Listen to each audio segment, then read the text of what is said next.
Shalom saudara, kita bersyukur pada Tuhan untuk kesempatan hari ini kita boleh beribadah dan merenungkan firman Tuhan. Saudara, hari ini kita akan bersama-sama mengeksposisi salah satu value dari Grace Life, yaitu abundant in love. Ya, saudara, beberapa waktu lalu kita sudah mengeksposisi tentang scripture, tentang prayer, dan hari ini tentang value yang ketiga, yaitu abundant in love, hidup yang melimpah dengan kasih. Nah saudara, sebelum kita merenungkan beberapa bagian firman Tuhan hari ini, saya akan memulai dengan sebuah pertanyaan yang cukup sederhana ya. Apa artinya cinta? Hari Minggu ngomong-ngomong cinta nih ya, seru atau kurang seru nih? Saudara, apa artinya cinta kira-kira? Oh tadi yang SW1 yang pagi mulai ada jawaban-jawaban yang malu-malu tapi benar begitu ya. Kira-kira apa saudara artinya cinta? Atau ini lagi kurang bersemangat soal cinta ya hari ini. Saudara, kalau saya kemarin pas cari-cari introduction begitu ya, apa ya, oke, tentang pertanyaan apa artinya cinta. Saya malah keinget satu lagu tuh yang seumur sama saya mungkin tahu lagunya ya. Ini kan namanya cinta, oh ini kan. Nah yang ketawa berarti seumur sama saya ya. Saudara, banyak orang mengungkapkan cinta dengan banyak cara, saudara ya. Misalnya kasih bunga, mungkin ini bentuk yang sedikit paling sederhana ya. Ada di sini wanita-wanita, ibu-ibu yang senang dikasih bunga. Bunga beneran, bukan bunga deposito ya. Atau bunga deposito, kalau ketawa bunga deposito berarti lebih suka dikasih bunga deposito, saudara ya. Atau saudara ada yang mengungkapkan cinta dengan quality time. Ya, misalnya diajak ngopi bareng, ngeteh bareng, makan bareng, itu sudah wah rasanya aku dicintai sekali gitu. Atau sebuah ungkapan juga yang mungkin sederhana, sesederhana sebuah pelukan, saudara. Sambutan ketika kita mungkin sebagai papa atau sebagai mama capek seharian, habis kerja lah, habis ngapain lah, kita dipeluk anak kita dipeluk pasangan kita. Wah rasanya saya sudah dicintai gitu. Saudara, cinta itu punya banyak sekali ekspresi, punya banyak sekali wajah ya. Love has many faces. Namun saudara, apa arti sebenarnya dari cinta yang sejati? Ketika kita hidup di dunia yang berdosa, dunia yang sebenarnya haus akan kasih, akan cinta, tapi mencari dari tempat-tempat yang tidak sebagaimana mestinya. Bagaimana seharusnya saya mencintai? Atau ketika kita menanyakan pertanyaan ini lebih dalam, seperti apa sebenarnya cinta dari Tuhan bagi kita? Bagi kita yang sudah lama sekali mungkin menjadi orang Kristen, kita mungkin patut untuk bertanya, seperti apa sebenarnya ya cinta Tuhan bagi saya? Nah saudara, kita akan memperhatikan bersama mengenai kasih ini, mengenai cinta, mengenai abundant in love ini, melalui kitab Hosea, saudara. Tulisan-tulisan yang berisi tumpahan isi hati dari Tuhan sang pecinta itu, God the faithful lover. Namun cintanya dihianati, saudara, oleh umatnya, oleh bangsa Israel pada waktu itu. Kita akan memperhatikan bersama bagaimana Tuhan memaknai dan mengekspresikan sebuah cinta yang sejati di tengah pengkhianatan umatnya. Saudara, saya mengajak kita untuk membaca lebih dulu satu ayat dari Hosea pasal 1 ayat 2 seperti yang tertera di layar. Lalu nanti kita akan membaca Hosea 2 ayat 1 sampai 4. Nanti saudara boleh memperhatikan di Alkitab atau di layar, saya akan membacakannya. Kita akan membaca lebih dulu bersama-sama satu ayat ini. Hosea 1 ayat 2. 1, 2, 3. Ketika Tuhan mulai berbicara dengan perantaran Hosea, berfirmanlah ia kepada Hosea, "Pergilah, kawinilah seorang pelacur, dan milikilah anak-anak pelacur, karena negeri ini melacur habis-habisan dengan membelakangi Tuhan." Saya akan membacakan ayat pasal 2 ayat 1 sampai 4. Silakan saudara memperhatikan di Alkitab masing-masing atau seperti yang tertera di layar. Saya akan membacakannya. Demikian firman Tuhan. "Gugatlah ibumu, gugatlah, sebab dia bukan istriku dan aku bukan suaminya. Hendaklah ia singkirkan tanda pelacur dari mukanya dan perzinahannya dari antara buah dadanya, supaya jangan sampai aku menanggalkan pakaiannya hingga dia telanjang, dan membiarkan dia seperti pada hari kelahirannya, membuat dia seperti padang gurun, membuat dia seperti tanah kering, dan membiarkan dia mati kehausan. Anak-anaknya tidak akan kusayangi, sebab mereka adalah anak-anak pelacur. Sungguh ibu mereka telah menjadi pelacur, perempuan yang mengandung mereka telah berbuat aib, sebab dia berkata, aku mau mengikuti para kekasihku, yang memberi roti dan air minumku, bulu domba dan linenku, minyak dan minumanku." Demikian bacaan firman Tuhan pada hari ini. Saudara, kita perlu tahu dulu kondisi dari bangsa Israel, khususnya kerajaan utara atau kerajaan Samaria waktu itu, saudara, di masa pelayanan Nabi Hosea. Saudara, di awal setelah perpecahan kerajaan Israel, Israel Utara dan Israel Selatan, saudara, Israel Utara adalah kerajaan yang makmur dan kuat. Tapi setelah masa pemerintahan Yerobeam kedua, kerajaan Israel Utara mengalami kondisi pemerintahan politik yang tidak stabil. Tandanya apa, saudara? Banyak raja berganti memerintah dalam kurun waktu yang singkat, saudara. Dan Israel Utara waktu itu terancam oleh kekuatan militer dari kerajaan lain, kerajaan asing, yaitu kerajaan Asyur, saudara.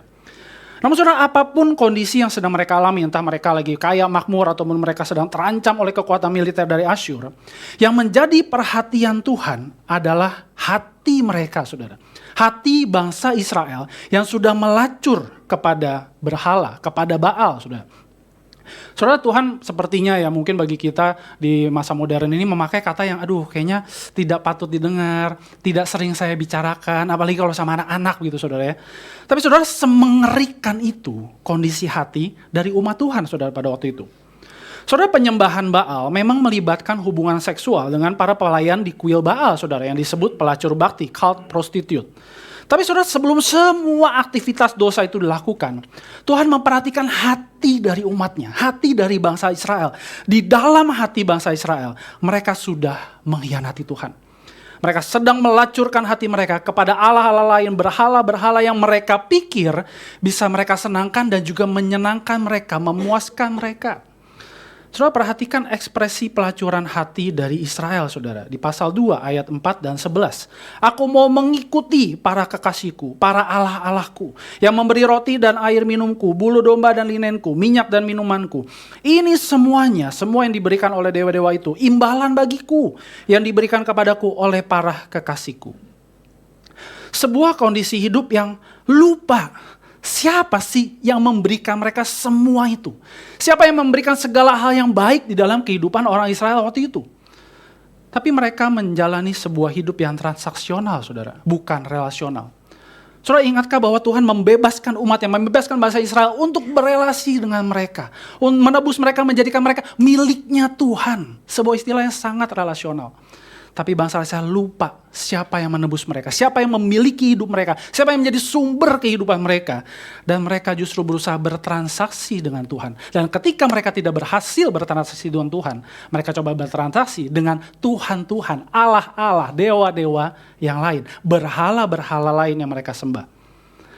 Sebuah cara hidup yang melacurkan diri kepada Allah-Allah lain demi mendapatkan apa yang mereka inginkan, apa yang menurut mereka baik, apa yang menyenangkan hidup mereka. Dan saya kira Allah-Allah yang mereka sembah bukan sekedar sebuah patung, saudara, atau sebuah nama dewa. Tapi semua hal di hidup mereka, semua hal di hidup kita, saudara, yang sebenarnya baik, tapi kita sembah, kita cintai, kita agungkan lebih dari Tuhan. Silakan berikan namanya, saudara. Kekayaan, kenyamanan hidup, keamanan hidup, prestasi, popularitas.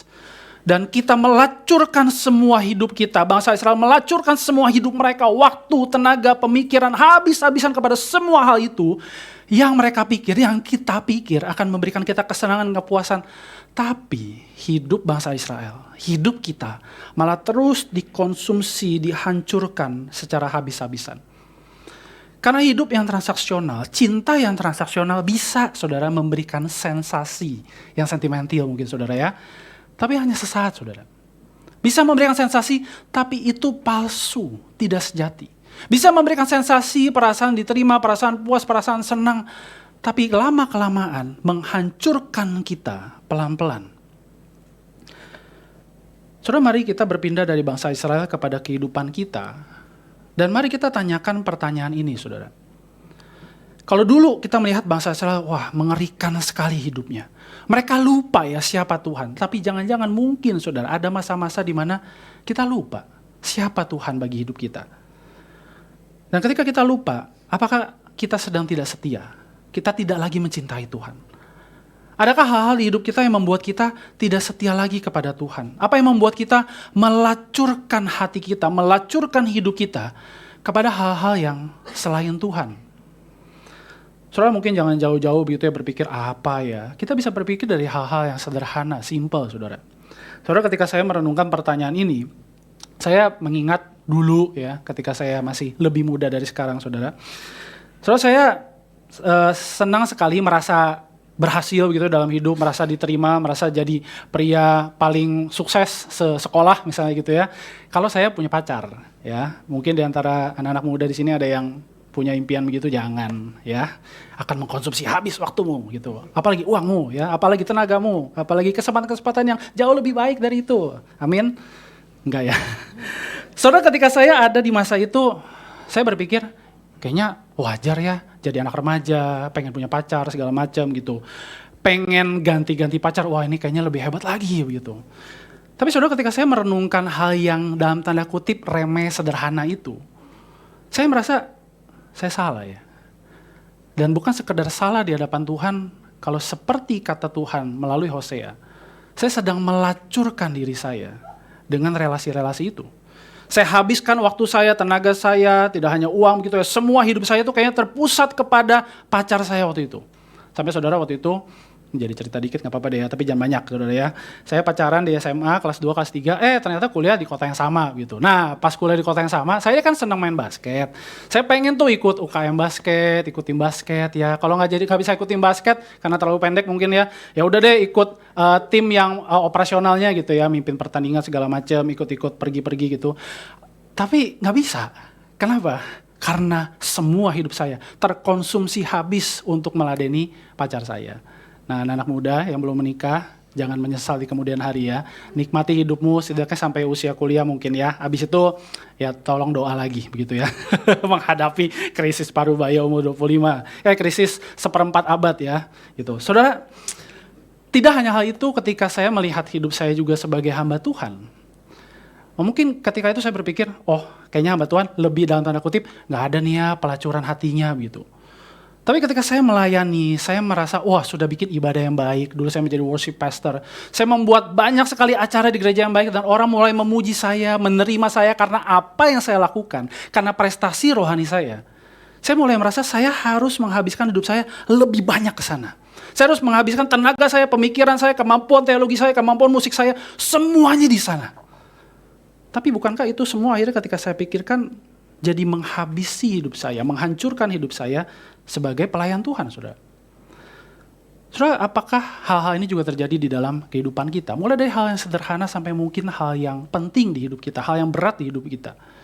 Apakah ada hal-hal yang membuat kita berkata, aku mau ikutin semua yang aku cintai, karena dari mereka lah aku mendapatkan semua kepuasanku. Apakah kita pernah mati-matian mencintai reputasi kita di pekerjaan, saudara? Sehingga kita melacurkan waktu, tenaga, bahkan waktu dengan keluarga demi mempertahankan reputasi kita di pekerjaan.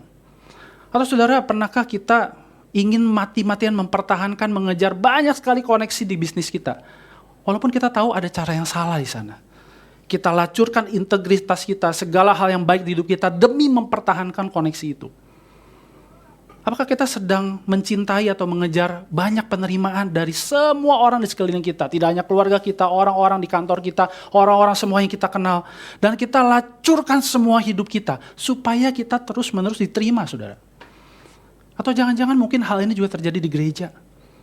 Kita ingin popularitas, kita mencintai popularitas sehingga kita melacurkan waktu, talenta yang sebenarnya dari Tuhan, tenaga kita, pemikiran kita, demi pelayan kita, menyenangkan manusia, tapi bukan menyenangkan Tuhan.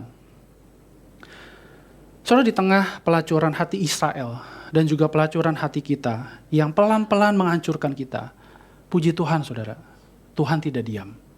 Tuhan yang sangat mencintai umatnya, dia tidak tinggal diam. Namun sebelum Tuhan menyatakan lagi cintanya, Tuhan ingin melakukan pembersihan hati, pengosongan hati bagi Israel waktu itu, melalui penghukuman yang Tuhan berikan. Saudara perhatikan kata-kata kerja di ayat 5-12 ini saudara. Tuhan berkata, aku akan menyekat jalannya, mendirikan tembok mengurung dia. Artinya apa? Israel gak bisa kabur dari hadapan Tuhan. Aku akan mengambil kembali, merenggut kembali semua miliknya. Sekarang aku akan menyingkapkan kemaluannya. Artinya apa? Semua dosa Israel dibukakan di hadapan umum. Aku akan menghentikan segala kegirangannya, hari rayanya, bulan barunya, dan hari sabatnya, serta segala perayaannya. Saudara, bahkan ritual-ritual ibadah Israel dihentikan saudara oleh Tuhan. Aku akan memusnahkan pokok anggurnya dan pohon aranya. Aku akan menghukumnya karena hari-hari pemujaannya kepada para Baal, tatkala ia membakar kurban bagi mereka dan merias dengan anting-antingnya serta kalungnya. Ia mengikuti para kekasihnya dan melupakan aku. Demikianlah firman Tuhan. Saudara, dalam hati kecil saya sempat berkata begitu ya, bertanya, Tuhan kayaknya nggak adil ya. Kan bangsa Israel belum hancur-hancur banget, tapi kok kayaknya Tuhan betul-betul kosongkan hidup mereka, renggut semua yang mereka miliki, Tuhan hukum mereka. Saudara, apakah Tuhan tidak adil? Apakah Tuhan semena-mena dengan bangsa Israel? Saya kira tidak. Tuhan menghukum Israel Karena mereka sudah lupa siapa sumber kehidupan mereka. Siapa yang harusnya mereka cintai, sembah lebih dari apapun. Saudara, apakah Tuhan menghukum Israel untuk tujuan yang gak jelas? Saya kira enggak, saudara. Karena bagi Tuhan, kekosongan hati bukan akhir dari segalanya. Tapi sebuah awal. Sebuah awal yang sangat baik untuk Tuhan menanamkan anugerahnya di hati bangsa Israel, di hati manusia. Karena anugerah itulah yang membuat bangsa Israel, membuat manusia, membuat kita berbalik lagi kepada Tuhan. Dan kita sadar bahwa hanya cintanya Tuhan yang kita butuhkan. Hanya kasihnya Tuhan yang kita butuhkan. Dengan kondisi hati seperti ini, Tuhan memberikan kembali cintanya, menyatakan kembali cintanya, saudara, bagi bangsa Israel dan juga bagi kita, saudara. Saudara, perhatikan beberapa ayat ini. Di ayat 13, Tuhan berkata, sebab itu sesungguhnya aku akan membujuk dia, merayu dia, dan membawa dia ke padang gurun, lalu berbicara memikat hatinya. Saudara, ketika Tuhan berkata akan membawa bangsa Israel ke padang gurun, Tuhan ingin mengingatkan mereka kepada cinta Tuhan yang mula-mula. Pada waktu itu ketika Tuhan membawa nenek moyang mereka keluar dari tanah Mesir, di kaki gunung Sinai, di tengah padang gurun, Tuhan memberikan dirinya, perintahnya, cintanya kepada bangsa Israel. Dan Tuhan membujuk mereka, membawa mereka ke sana. Ingat lagi cinta yang mula-mula itu. Dan Tuhan seperti berbicara, memikat hatinya, speak to her heart. Tuhan berbicara berhadapan hati, berhadapan muka dengan bangsa Israel. Karena bagi Tuhan, mencintai umatnya adalah tentang mengejar, memburu umatnya. Dan saudara, di ayat 14-16, Tuhan memberikan harapan hidup yang baru bagi mereka. Dari sana akan kuberikan kebun anggurnya kepadanya, dan kubuat lembah Akor, yang artinya lembah penuh permasalahan, menjadi pintu pengharapan. Ada perubahan hidup, saudara. Dari hidup yang penuh dengan masalah, menjadi ada harapan di dalam Tuhan. Dan di ayat 15-16 Tuhan berkata, pada hari itu demikianlah firman Tuhan, engkau akan memanggil aku suamiku, dan tidak lagi memanggil aku Baalku. Lalu aku akan menyingkirkan nama para Baal dari mulutmu, dan nama mereka tidak akan disebut lagi. Ada perubahan hati dari bangsa Israel. Ada perubahan yang mendasar. Dari cinta yang rusak, cinta yang salah, kepada cinta yang semula dan kekal untuk selama-lamanya. Karena bagi Tuhan, ketika dia mencintai lagi umatnya, dia merindukan ada perubahan hidup, perubahan hati dari umatnya. Dan saudara, kemudian Tuhan mengikat janji yang baru bagi umatnya. Di ayat 18 Tuhan berkata, aku akan memperistri engkau untuk selama-lamanya. Dan aku akan memperistri engkau dalam kebenaran dan keadilan. Dalam kasih setia dan rahmat. Ada perjanjian kasih yang baru, new covenant yang dijamin oleh diri Tuhan sendiri. Keadilannya Tuhan, kebenaran Tuhan, kasih setia, rahmatnya, kesetiaannya. Karena bagi Tuhan, mencintai umatnya adalah tentang bagaimana Tuhan terus setia bagi umatnya. Apapun kondisi yang mereka alami. Dan yang terakhir, saudara, Tuhan memberikan tujuan baru bagi Israel. Aku akan menjadikan engkau istriku dalam kesetiaan, sehingga engkau akan mengenal Tuhan. Saudara, tidak ada tujuan yang paling indah bagi seorang yang dicintai Tuhan, selain terus-menerus mengenal Tuhan. Terus-menerus mengalami cinta yang indah itu, yang memuaskan itu, yang tidak akan bisa digantikan dengan apapun. Karena bagi Tuhan, mencintai umatnya adalah tentang supaya umatnya terus bertumbuh di dalam pengenalan yang intim akan Tuhan. Terus mengalami cintanya yang dari Tuhan. Saudara, rasanya pernyataan cinta Tuhan bagi Israel tuh mungkin terlalu puitis sekali begitu ya. Namun saya mengajak kita untuk membayangkan apa yang Tuhan lakukan, apa yang Tuhan katakan bagi bangsa Israel dengan konteks kita, saudara. Saudara, bagi kita yang mungkin sudah punya suami atau istri, kita lebih mudah mungkin untuk membayangkannya, saudara ya. Saudara, bayangkan kita mempunyai pasangan, dan pasangan kita itu berselingkuh, berzina dengan begitu hebat, kabur dari rumah, meninggalkan kita, meninggalkan keluarga kita. Tapi ketika kondisi hidupnya semakin buruk, kita datang kepadanya, membawa sebuah buket bunga yang sangat indah, kita berikan kepadanya, sambil kita mengelus wajahnya, memegang tangannya dengan lembut. Dan setelah dia lebih tenang, kita bawa dia ke sebuah tempat yang jauh dari keramaian, sangat sepi, hanya kita berdua dengan dia. Kita ngomong baik-baik sama dia, seakan kita sedang merayu dia, membujuk dia, mengingatkan cinta kita yang dulu itu loh. pas lagi pacaran. Dan ketika mungkin air mata mulai mengalir, hatinya gelisah, kita memegang tangannya lebih erat, memakaikan lagi cincin pernikahan itu dan mengucapkan janji pernikahan yang lama sekali sudah kita ucapkan bagi dia. Saudara, demikianlah Tuhan menyatakan cintanya lagi bagi kita.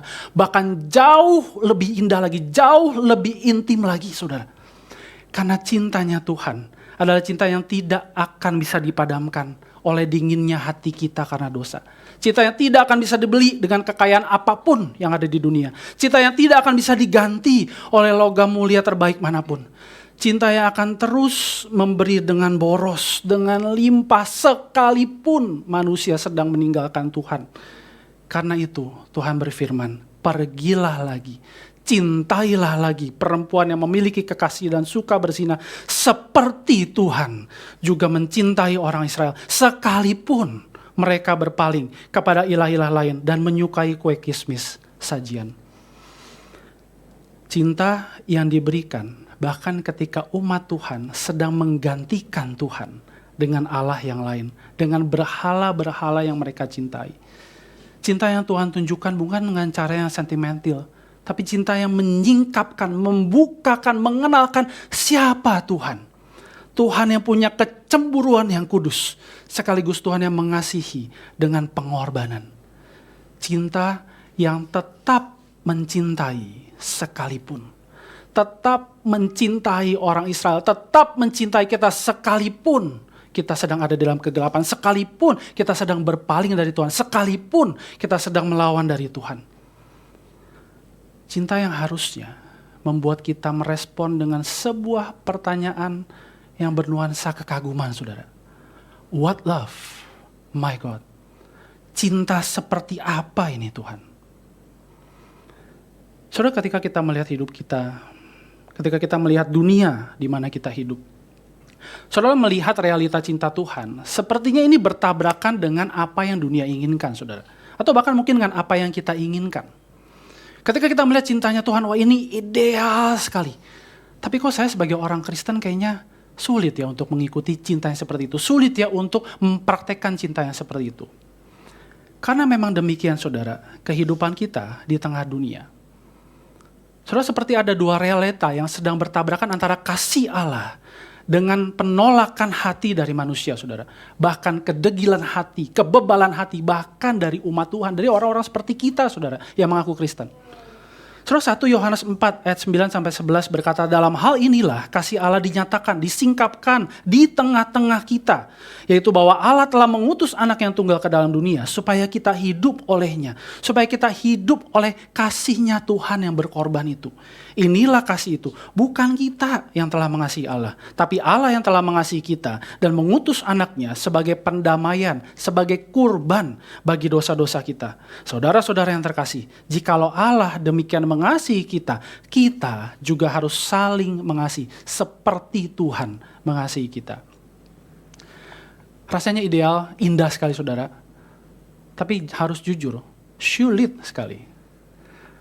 Apalagi saudara, seorang penulis yang berdasarkan sebuah riset, dia berkata bahwa seringkali orang-orang Kristen itu nggak dikenal karena cintanya kepada sesama, karena kasihnya kepada sesama. Lebih dikenal dengan penghakimannya, dengan kesombongannya. Tapi di satu sisi, bukankah Yesus berkata, kita harus saling mengasihi, kita harus mengasihi sesamamu, tidak hanya mengasihi Tuhan. Bahkan Tuhan berkata, kasihilah musuhmu, bukan hanya temanmu. Saudara, apakah kita sedang hidup menjadi orang yang katanya kita cinta Yesus, tapi di sisi lain kita lebih cepat menghakimi orang lain dibandingkan kita memperhatikan kebutuhan hati mereka? Apakah kita sedang mencintai sesama kita dengan ada maunya nih? Aku pengen juga diterima sama dia, dicintai sama dia. Aku punya kepentingan sama dia, oh makanya aku mengasihi dia.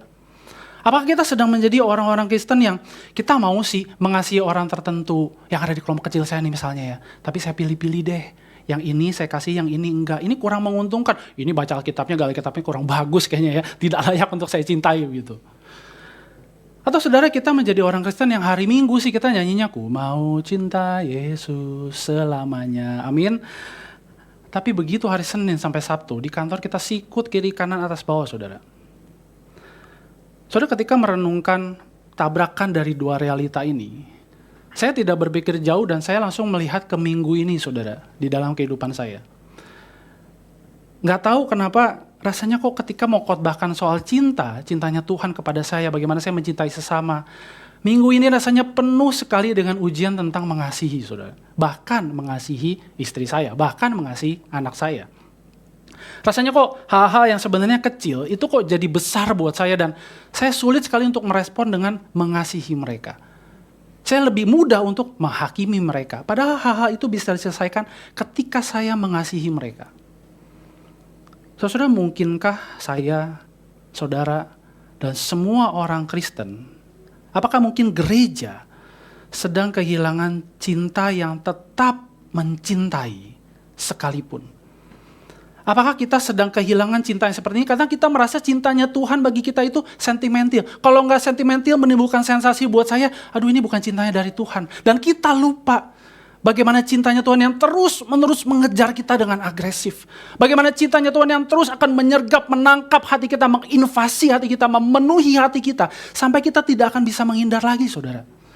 Cinta yang terlalu kuat, jauh lebih kuat dari semua penolakan manusia. Cinta yang membawa Yesus datang sekalipun dikatakan manusia menolak kehadirannya. Cinta yang jauh lebih kuat dari semua pukulan, hinaan, cambukan yang Yesus terima. Cinta yang membawa Yesus mengorbankan dirinya di atas salib demi menunjukkan kekuatan cinta Allah yang mengalahkan dosa dan maut. Cinta yang terlalu besar, jauh lebih besar dari sebuah penolakan dan pelacuran hati yang kita lakukan. Cinta yang bahkan diberikan dengan sangat boros, dengan begitu limpah. Ingatlah darah Yesus yang tercurah begitu limpah, yang mengampuni dosa kita. Memberikan pengampunan yang menebus, memulihkan, merangkul lagi hati kita untuk kembali kepada Tuhan. Cinta yang tidak akan lelah untuk terus mengejar kita, bahkan di dalam pengkhianatan kita. Cinta yang akan terus mengejar kita ketika kita melacurkan hati dengan berbagai kenyamanan hidup, kekayaan, pencapaian, kesuksesan. Cinta yang akan terus membujuk kita, merayu kita untuk kembali lagi memandang kepada Tuhan. Kembali lagi memandang kepada salib Yesus. Cinta yang akan terus memburu kita, mengejar kita dimanapun, kapanpun, apapun yang sedang kita hadapi. Cinta yang akan melakukan apapun demi mendapatkan kita lagi. Melakukan interupsi di hati kita, memerangi dan menghancurkan dosa, mengoperasi hati kita, mengubah hati kita yang keras menjadi hati yang taat dan puas ketika kita dicintai Tuhan. Cinta yang akan terus mengejar kita, membujuk kita sampai kita hanya punya satu pilihan. Berbalik kepada Tuhan. Berbalik lagi kepada Kristus, Sang Pecinta yang sejati. The faithful lover. Tuhan yang rindu, kita tidak hanya mengalami secara personal, saudara. Kasih yang indah itu. Tapi Tuhan yang rindu juga untuk kita membagikan limpahan, luberan kasih itu kepada sesama kita, saudara. Saudara, saya akan mengakhiri khotbah hari ini dengan sebuah gambaran tentang cinta yang mungkin kurang umum, saudara ya. Atau biasanya konotasinya jelek, ya. Cinta segitiga, saudara. Biasanya cinta segitiga konotasinya jelek, saudara ya. Tapi saya rindu kita jangan cuma ingat cinta itu begini atau gini. Apalagi ini kalau digoyang-goyang beda artinya, saudara ya. Saudara, saya rindu kita mengingat cintanya Tuhan bagi kita. Cinta kita kepada sesama kita dalam bentuk segitiga ini, saudara. Karena saudara, cinta Tuhan, cinta yang tetap mencintai itu sekalipun apapun kondisi hidup kita. Cinta ini ada di dalam sebuah ketersalingan antara Tuhan, kita, dan sesama kita, saudara. Cinta yang tidak berhenti pada diri kita sendiri, tapi terus dialami dengan limpah sampai meluber, saudara. Dan saudara, ini sebuah limpahan kasih yang tidak akan bisa kita tahan dan akan kita bagikan kepada sesama kita. Supaya apa? Supaya mereka boleh mengalami lagi akan kasih Tuhan. Dan mereka terus membagikan limpahan itu kepada sesama mereka. Terus menerus ketersalingan ini berulang. Sehingga semua orang yang lapar dan haus akan kasih boleh sungguh mengalami cinta yang tetap mencintai sekalipun. Supaya semua orang yang lapar dan haus akan kasih boleh merespon seperti kita merespon kasihnya Tuhan. What love, my God. Cinta seperti apa ini Tuhan? Cinta yang akan terus kita alami, tetap kita alami, dan terus kita bagikan sampai suatu hari kelak, suatu waktu kelak. Kita berjumpa muka dengan pengasih kita, pencipta kita yang sejati, Tuhan kita Yesus Kristus, the faithful lover. Mari kita berdoa.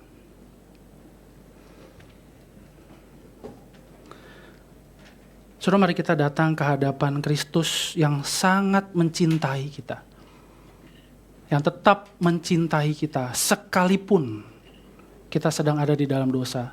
Meskipun kita sedang berpaling dari Dia. Saudara, datanglah dengan teduh di hadapan Tuhan. Dan mari kita tanyakan di dalam hati kita, bagaimana sih cinta kita kepada Tuhan dan sesama hari-hari ini? Apakah tangki kasih kita sedang kering sehingga kita merasa saya sulit sekali untuk mengalami kasih Tuhan, apalagi mengasihi sesama saya? Apakah saudara kesulitan itu adalah karena kita melihat sumber kasih kita adalah segala hal yang ada di sekitar kita. Segala hal yang dunia ini jual dan tawarkan.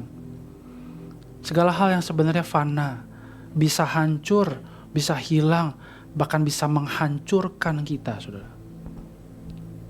Saudara, datanglah kembali kepada Kristus, sumber kasih yang sejati. Ingatlah betapa limpah kasih pengampunan yang Dia berikan ketika Dia ada di salib buat kita. Ingatlah tubuhnya yang diremukkan, dihancurkan. Ingatlah darahnya yang tercurah dengan begitu boros, begitu limpah untuk mengampuni kita orang-orang berdosa.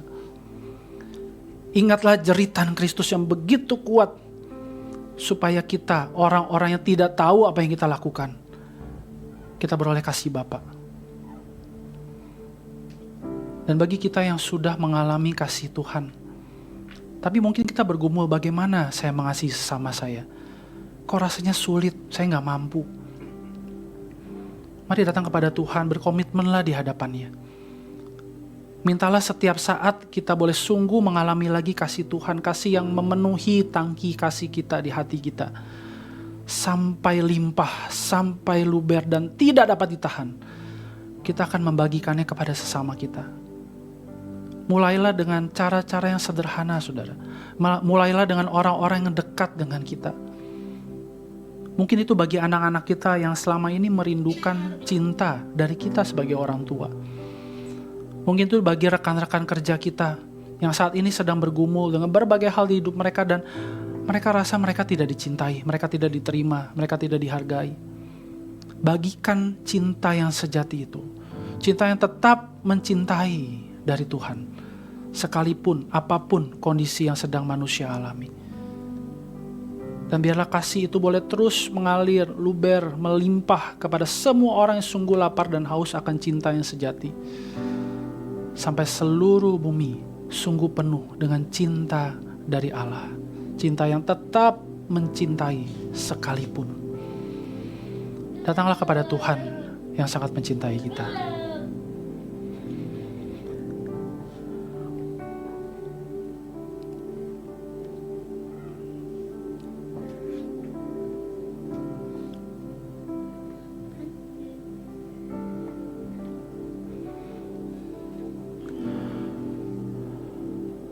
Tuhan, penuhi lagi hati kami hanya dengan cinta-Mu ya Tuhan. Tuhan, lihatlah hati kami yang seperti sumur yang kering, kosong, bahkan berlubang. Namun penuhi lagi, pulihkan ya Tuhan, perbaiki hanya dengan cinta-Mu Tuhan.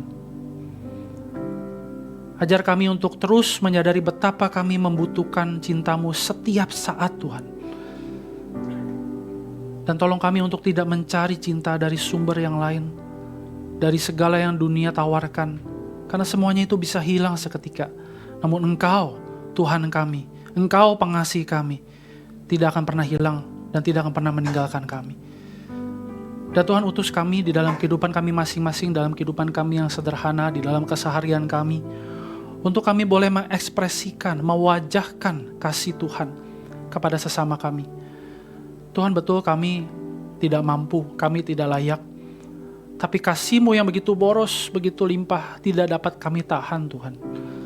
Tolong kami untuk membagikannya melalui hidup kami yang sementara ini. Sambil kami terus merindukan suatu hari nanti, suatu waktu nanti kami boleh berjumpa dengan Engkau, pecinta yang sejati, yang sungguh mencintai dan mengasihi kami. Dan kami boleh menikmati kasih itu dengan begitu limpah di dalam kekekalan. Tuhan, dengarlah doa kami. Dalam nama Tuhan Yesus yang mencintai kami, kami berdoa. Amin.